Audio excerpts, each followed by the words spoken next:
মানুষ আসলে ব্যর্থ পিপুল নিয়ে কথা বলে না। পিপুল অলওয়েজ রিমেম্বার দ্য সাকসেস। আমি যখন সাকসেসফুল হয়ে যাব তখন মানুষজন বলে আমি জানতাম তুমি পারবা।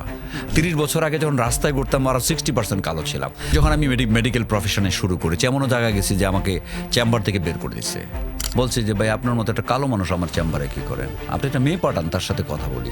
আমি যখন পড়াশোনা করছি তখন আমার বাবা মা ভাই বোন টিচার কোচিং সবাই, বাট আপনি যখন কেরিয়ারটা স্টার্ট করলেন তখন কিন্তু আপনি একলা। 2 দিন পরে পরে চাকরি বদলানো ঠিক না, it is call job hopper হওয়া ঠিক না। আমরা যখন একটা রিজিউমি দেখি, রিজিউমি দেখার পরে যদি দেখি বারবার 1 বছর পরে পরে বদলে, আমরা তো কিন্তু তাকে নিতে চাই না। ন্যাশনাল কোম্পানির যারা HR-এ কাজ করে তারা আসলে মালিকদেরকে প্রাইমারি তেল মারাতেই ব্যস্ত থাকে। ওনার পারসেপশন হচ্ছে training is wastage of money. এখন কিছু কিছু মালিক বুঝতে শুরু করছে যে আমার পিপুলকে তৈরি করতে হবে, otherwise this people could be liability. Hello, সবাইকে শুভেচ্ছা। আমার নাম GM কামরুল হাসান। আমি এই মুহূর্তে আছি আকিজ রিসোর্সের অঙ্গ প্রতিষ্ঠান আকিজ ইনফোটেক, আকিজ ব্লুপিল এবং আকিজ টেলিকমের CEO হিসেবে। আমি থাকছি ইউসুফ ইফতি ভাইয়ের wonderful podcast which is named as a sales podcast. এখানে I will try to share practical points, I will try to share few of the insights of the market. একটু কষ্ট করে কিছু সময় বের করে আমরা যেন শোটা দেখি।